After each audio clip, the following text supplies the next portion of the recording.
자, 두 소녀가 들고 온 플랜카드와 오늘 김창욱 교수의 강의는 어떤 연관이 있을지 여러분 큰 박수로 청해 듣겠습니다.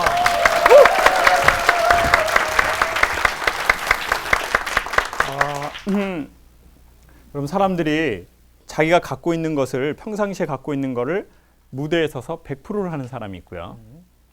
어떤 사람은 120, 30을 하는 사람이 있습니다. 우리는 그런 사람들을 무슨 체질이라고 하나요? 무대 체질. 무대 체질이라고 합니다. 근데 어떤 사람은 자기는 되게 공부한 것도 많고 영어도 되게 잘 알아요. 토익, 토플 보고 탭스 보면 되게 잘 나오는데 막상 외국인하고 말하라고 하면 얼음. 그런 사람이 있습니다. 제 실력 발휘 못하죠. 못하죠. 그렇죠. 그리고 우리 송정은 아나운서처럼 되게 제가 좋아하는 남자 스타일입니다. 오해가 없기를 바랍니다. 오해가 없기를 바랍니다. 저는 만약에 제가 그 여자로 태어났으면 네. 저 같은 스타일의 남자는 별로 이렇게 좋아하는 스타일은 아닙니다. 저는 이제 우리 송 아나운서 같은 스타일의 남자와 저는 내가 한번 여자로 태어났으면 사귀어 보거나 우리 누나들이 이제 여럿이 있으니까 매형으로 와우. 아니면 처남 이런 사람을 소개시켜 주고 싶더라고요. 근데 이제 누나들이 지금 다 결혼했는데 또 할 수도 있어요. 또 할 수도 있어요. 삶이 길고 다양한 계획이 있기 때문에 어떻게 될지 모릅니다. 자, 매형이 그런데 될 수도 있는. 그렇죠. 또 새로운 매형이 될 수도 있는데 또 다양하잖아요. 인생이라는 게 버라이어티하다고요. 거죠. 네. 네, 내일 일은 난 몰라요. 자, 그런데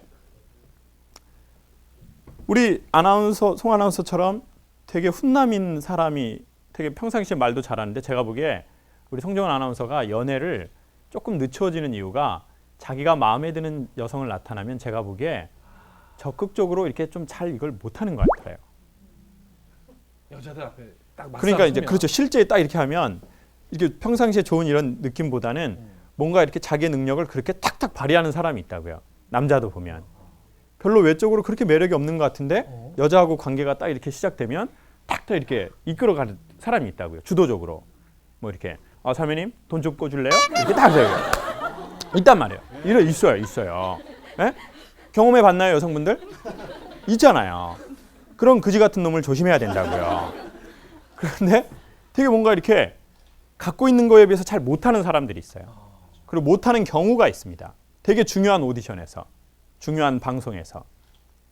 그리고 인생 살면서도 자기 안에 분명히 뭔가가 있는데 이게 잘 안 펼쳐지는 경우가 있습니다.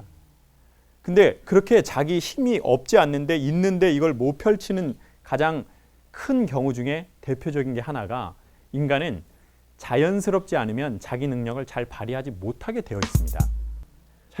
그러니까 그렇죠. 흔히 말해서 그래서 뭐 중요한 시험 있을 때 어떻게 해야 할 때 사람들이 두 가지를 얘기해요. 편하고 그냥 자연스럽게 해. 하던 대로. 하던 대로 봐봐요. 하던 대로 해. 하던 대로 해. 그러면 돼. 이렇게 얘기를 한다고요. 그런데 자 그러면 하던 대로라는 게 뭐냐? 오늘 전 이거를 소개하겠습니다. 사람이 하던 대로라는 건 뭐냐면 자기가 늘 경험했거나 자기가 봤던 환경입니다. 그런데 제가 왜 오늘 온리 창옥 이런 게 제가 부담스럽냐면 자 부담스러우면 강의를 잘 못하게 돼 있다고요. 그렇죠? 근데 이게 되게 고마운 일이에요. 새벽 2시까지 만들었대요. 그렇죠. 그런데 그걸 볼 때만 이렇게 이렇게 되는 게 아니라 솔직한 심정은. 이렇게 되는 게 있어요. 솔직히 제가 티 안 내지만 그게 최근에 어떤 식으로 나타났냐면요.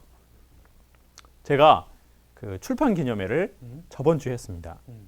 근데 저는 그런 것도 사실 해본 적이 별로 없는데 좀 당황스러운 게 제 주변에 있는 세 남자가 이 출판 기념회에 오겠다는 거예요. 첫 번째는 우리 만사형통의 담당 PD. 호피라고 호로 PD가 있어요. 이 호피가 오겠다는 거예요. 그리고 두 번째는 제가 방송에서 늘 얘기하는 그 전라도 사장님. 그 사장님이 교수님. 그래서 제가 했더니 교수님 그 출판 기념회가 언젠가요? 그래서 제가 예 금요일입니다. 그랬더니 그래요? 그러면은요 제가 얼음 조각 하나 보내버릴까요? 얼음 조각? 그거 아시죠? 시상식에 내리는 거. 그 영화제에 가면 아시죠 선생님 연예인이니까 그거 많이 보셨잖아요. 많이 백조랑 뭐 독수리 같은 거. 그래서 제가 그랬더니 아니 그 얼음 조각 있잖아요. 그 막 얼음이 녹아불고 물이 떨어져 불거든요. 그런데요, 요즘 겨울이라 가지고요, 엄청납니다. 그래서 제가 사장님 서울에 계신 것도 아니고 광주에 계신데 뭘 그런 걸 보냅니까? 그랬더니, 아니요, 다 보내버려요. 예, 얼음 조각. 저는 순간 되게 고마우면서도 순간 부담이 확 되는 거예요. 아, 뭐 그런 거를 해? 출판 기념회. 출판. 나 좀 그런 부담스러운데. 그래서 제가 막 긋고, 사장님 하지 마십시오. 그런 거 쪽팔려 버려요.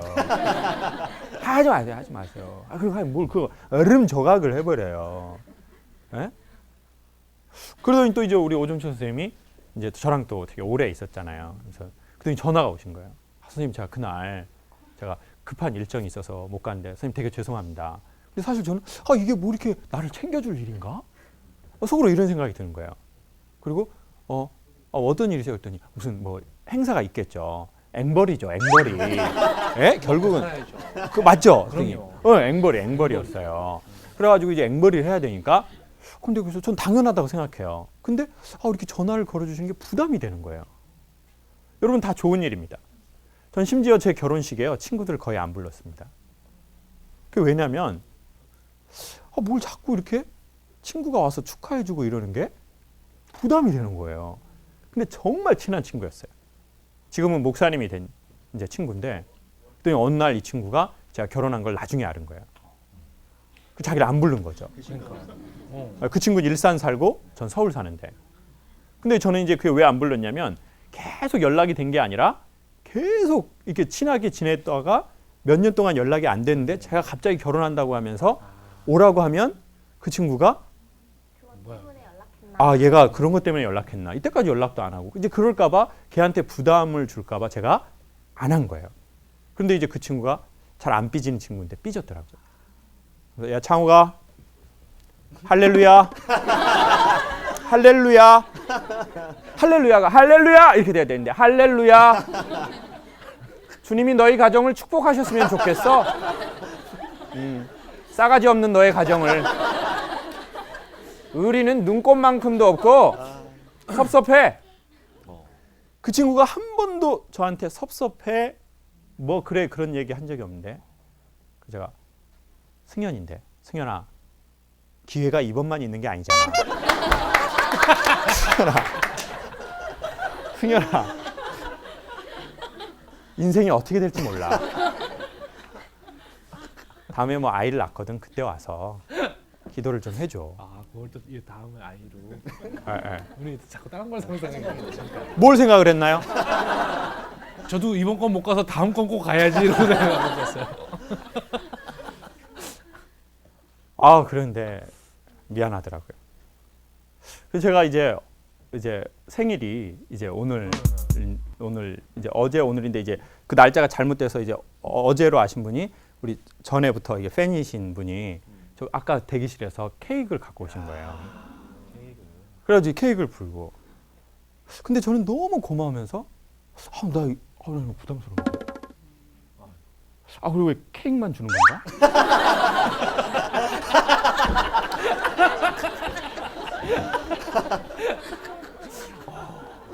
이게 정령 다인가?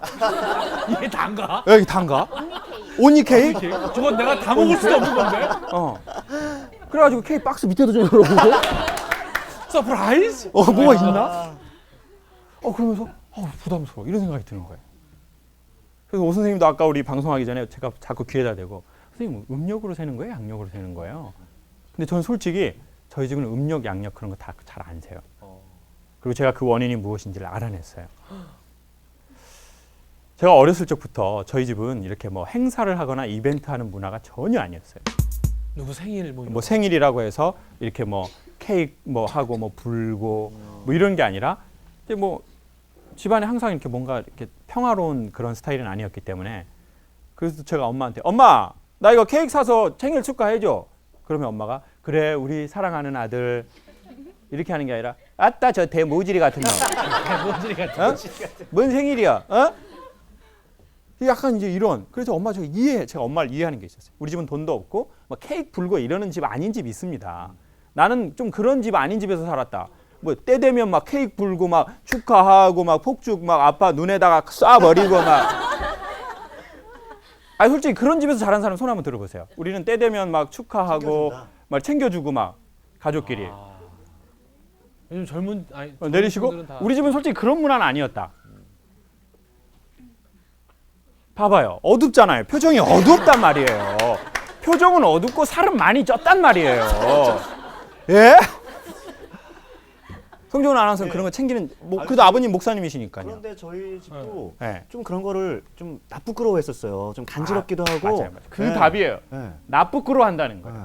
아, 나 부끄러워. 뭐 그런 걸 뭐 다 아는데 뭐 간지럽게. 네. 뭐 서로 축복하고 이런 그렇죠, 거. 그렇죠. 네. 어? 아, 이런 거 아니야. 저희 집 이제 그런 집안인 거죠. 제가 나이가 그렇게 많지도 않은데 제가 이제 늦둥이니까 아버님이 올해 80이 되셨거든요. 80. 그러다 보니까 이제 저는 약간 그런 뭐 이렇게 뭐 생일이라고 챙기고 막 이런 거 안 한 거예요. 그리고 제가 이제 서울에 처음 올라와서 성악과에 들어갔는데 제가 어렸을 적부터 뭘 알았냐면 엄마가 글을 모르신다는 걸 알면서 엄마가 학교 오게 해서는 안 된다는 걸 아는 거예요. 그러니까 좋은 일이든 나쁜 일이든 엄마가 오면 엄마가 불편해하시는 걸 제가 알았어요. 엄마 글을 모르시고 아빠 귀가 안 들리시니까. 그러니까 내가 알아서 해야 된다. 그리고 전 대학을 들어가고 음악대학에서는요.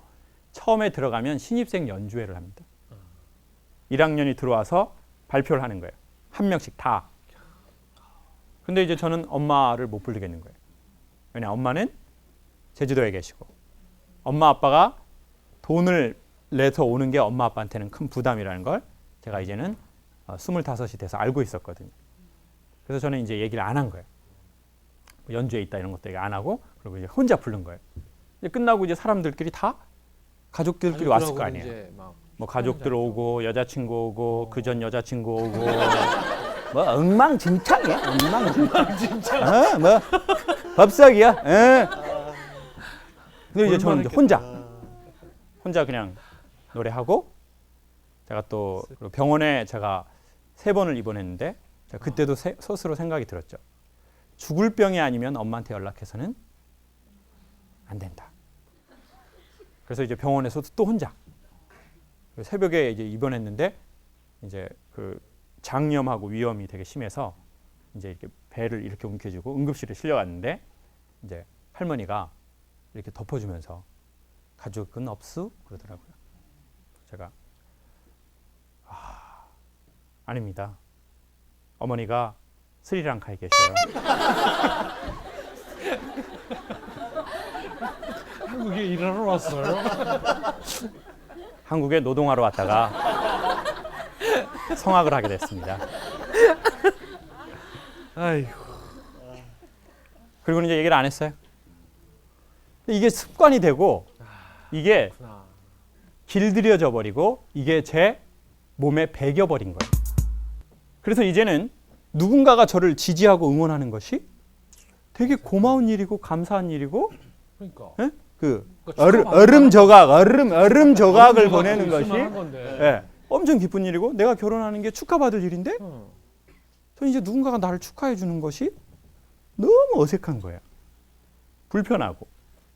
그리고는 그러면 난 성과를 못 내는데 사람들이 나한테 와가지고 이제 지지하러 이렇게 오면 나 불편한데 피디님이 그날 와서 앉아 있는 거예요. 이렇게 표정 없는 얼굴로. 몸이 건조한. 그리고 그 얼음 조각 사장님도 옆에 와 있는 거예요. 그리고는 그분은요 그 출판 기념회 강의 듣고 광주로 또 내려갔어요 그 밤에.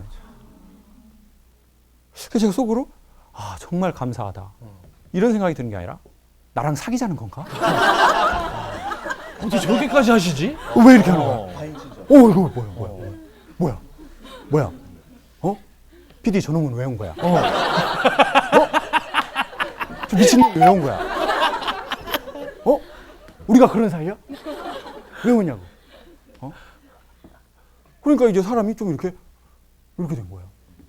마치 강의할 때 평상시 입던 옷을 입고 해야 잘 되거든요. 중요한 만남 있을 때 어제 산 옷 입고 가야지 좋은가요? 입던 옷 입고 가야 되나요? 입던 거, 그지 같은 거 입어야 된다고요. 그래야지 퍼포먼스 딱 한단 말이에요. 근데 어제 바로 산 거 막 아직 소개팅 있다고 막 레이나 선생님 막 어제 바로 산 거 막 그런 거. 이거 이런 짓은 왜 하는 거야 이게? 까고 싶네 진짜. 이제 너무 자연스럽게 타이밍이. 평상시 하던 대로 해야지. 그러니까. 제가 여러분께 소개하고 싶은 건 그겁니다. 저 스스로도 생각해 봤습니다. 그럼 나는 평생 가족과 친구들과 나를 좋아해주고 지지해주는 사람들의 응원과 지지를 부담스러워할 것인가? 이렇게 나는 계속 홀로 갈 것인가? 그것을 심리학에서는 뭐라고 하나요? 독고다이라고 한단 말이에요. 독고다이. 김창원 교수 통해서 심리학이 참 쉬운 과목입니다. 이해가 너무 쉬워. 그리고 심리학의 어떤 결이 떨어졌다고도 생각합니다. 정말 심리학 전공자분께 죄송한 말씀 드리겠습니다. 네. 그럼 나는 이게 계속 이렇게 혼자 갈 것인가? 언제까지 이럴 것인가? 이 길들여짐에서 나는 계속 편안해하고 앉아 있을 것인가? 그럼 여러분에게도 다시 전 질문을 드리겠습니다. 우리가 자연스럽다고 생각하는 것은 우리가 어렸을 적부터 반복해서 노출됐던 상황입니다. 그렇죠? 아버지가 나한테 무관심했으면 그 무관심이 자연스러운 겁니다. 그래서 자기가 아버지가 되고 나면 자식한테도 무관심한 게 자연스러운 겁니다. 그리고 갑자기 뭘 하려고 하니까 어색하기 시작한 거예요. 벌써 우리는 연말을 맞이했습니다. 우리가 지금은 12, 3년을 산 친구도 있고 그리고 20년, 30년, 40년, 50년 우리는 살아온 그 숫자가 있을 겁니다. 그리고 우리가 살아온 방식이 있을 겁니다. 그리고 우리는 그 방식을 가장 자연스럽다고 생각하고 그리고 더 놀라운 건 그 방식이 좋든 나쁘든 그 방식대로 해야 인간은 힘을 발휘한다는 겁니다. 그리고 갑자기 바뀌면 자기가 평상시에 하던 대로 힘도 발휘를 못하게 되는 거죠. 그러니까 사람은 새로운 변화를 두려워하는 겁니다. 왜냐하면 전보다 더 못하게 되거든요. 마치 바닷가에서 그냥 막 수영을 하던 사람이 수영장 수영을 배우면 물을 먹는 현상과 똑같은 겁니다. 그리고 나는 막 수영이 좋아. 그리고는 이렇게 수영하는 거하고 똑같은 거죠. 그럼 과연 우리는 평생 그렇게 살 것인가? 우리가 자연스럽다고 생각하는 건 과연 무엇인가? 저도 결혼과 그리고 이런 어떤 살면서 축하받을 일이 있지 않습니까? 지지받고 응원받아야 할 일이 있거든요. 그리고 관심받아야 할 일이 있습니다. 그러니까 이제 오 선생님이 특별히 저한테 제가 어떤 사람을 만나든 어떤 장소에 가든 거의 이렇게 떨지 않고 사람들하고 잘 어울리는데 오 선생님이 저한테 왜 이렇게 어색하세요? 라고 하는 때가 한두 번 있습니다. 근데 그때는 다 대부분 제가 위로받고 제가 칭찬받고 제가 격려받는 그런 자리를 제가 아주 어색해하고 그런 자리를 급속하게 피해버린다는 겁니다. 그래서 저는 팬카페도 안 하는 겁니다. 그 이유인 거죠? 그래서 팬들을 그렇게 대해. 그래서 좀 팬들하고 이렇게 그런 만남을 조금 그렇게 해서 사람들이 뭐 나를 막 이게 막 해서 막 해가지고 이런 거를 싫어해요. 싫어하는 게 아니라 사실은 그게 어색하고 두려운 거죠. 그리고 가장 결정적인 이유는 그걸 하려고 했던 분들이 아주머니였다는 거예요. 어쩜 이런 일이 있을 수 있나요? 어쩜 이런 일이 있을 수 있냐고요. 네? 제가 여고생들이나 여중생이나 그런 어떤 대학생 모임이었으면 제 상처가 치료될 수도 있었을 것 같아요. 근데 그 상처가 더. 근데 아줌마는 치료되기엔 버겁더라고요. 그래가지고 과거로 묻혀버린 거예요. 제가. 아이고. 그래서 아마 그분들도 상처를 받았을 거라고. 우리가 저 사람 왜 그러나? 왜 우리를 밀어내지? 우리가 뭘 자기한테 뭘 기대하는 것도 아니고, 뭘 바라는 것도 아니고, 우리가 그냥 알아서 하겠다는데 왜 그러는 건가? 그래서 본의 아니게 제가 저에게 관심을 가져주고 저에게 사랑을 준 사람에게 다시 원치 않게 상처를 주게 된 현상들이 벌어진 겁니다. 전 여러분에게 제 경우를 통해서 사실은 제 완전히 완성되지 않은 이 제 진행되는 이야기를 통해서 여러분을 한번 보시라고 추천하고 싶습니다. 여러분은 무엇이 자연스럽습니까? 방치가 자연스러우세요? 아니면은 무관심이 자연스러우세요? 왜냐? 너무 오랫동안 무관심에 방치됐기 때문이죠. 그러면 사람은 너무 관심 받고 싶어서 이상한 행동을 하면서 누군가가 막상 관심을 가져주면 그게 부담스러운 게 있어요. 나에게 사랑을 줘! 이러면서 어느 날 오빠가 나에게 사랑을 주면 그 남자를 딱 쳐버릴 수도 있어요. 별 대도 안 한 이유를 대면서. 어머니 그러셨나요? 지금 그 오빠하고 낳은 아이인가요? 아니면은 그 오빠하고 아작이 나가지고 새로운 오빠를 만나서 낳은 아이인가요? 어떻게 되나요? 새로운 지금 어머니 손동작 어떻게 하신 줄 알아요? 왜냐면 딸에 대한 예의가 있거든요. 딸이 옆에 있으니까 엄청 큐티하시네요, 어머니. 큐티하셔요. 여러분, 옛것은 지났으니 어색하더라도 우리 새해와 함께 옛것은 힘들게 어렵게 지나온 그것은 우리가 힘들어서 맞서서 싸우고 그리고 새해를 맞이하면 좋겠습니다. 새해를 맞이한다는 게 뭐겠습니까? 날이 바뀌었다고 바뀐 건 아무것도 없습니다. 사람의 마음이 바뀌는 게 전 새해의 시작이라고 생각합니다.